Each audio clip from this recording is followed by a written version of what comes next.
Hello, so a very quick vlog for you today. First things first is the new Fujitsu Windows Phone device. Well, I say a new Windows Phone device from Fujitsu, a rumoured device.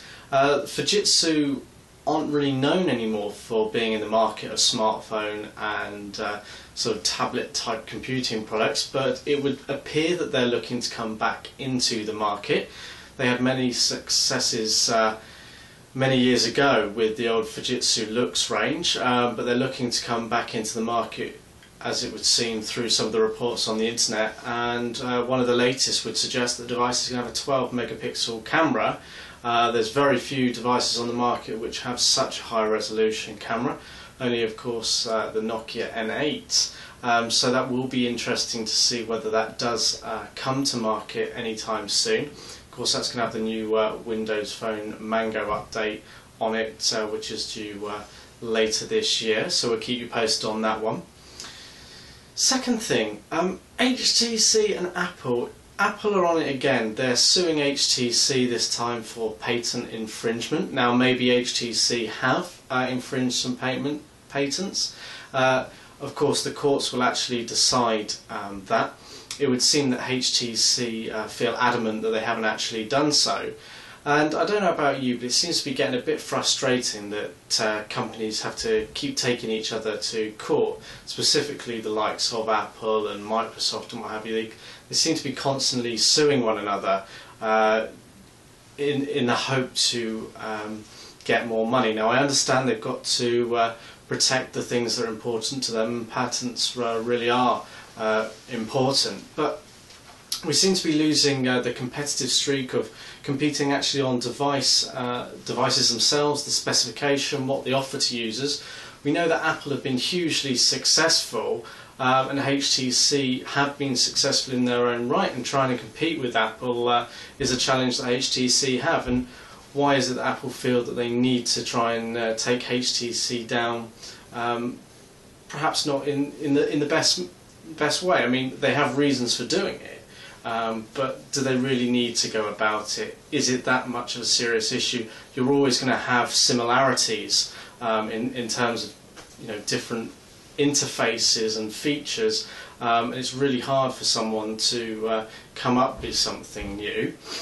And Microsoft, for example, already take about $5 per handset from HTC based on patents, and if you add another $5 on that Apple get, it becomes an expensive game. And who ends up paying for it?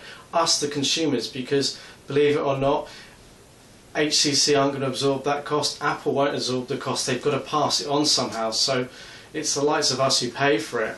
Maybe a little bit of action by us and just saying, come on guys, sort yourselves out and compete fairly would sort the situation, but I doubt it very much. I'd be interested to hear your comments on that. And finally, a new application from the BBC. This applies to our UK readers and visitors.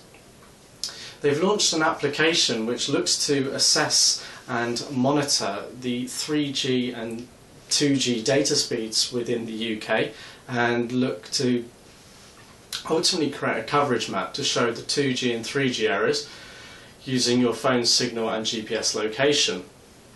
Now, we all know that networks give a network map of coverage, and they often tell you get a 3G signal in your home, but often you don't.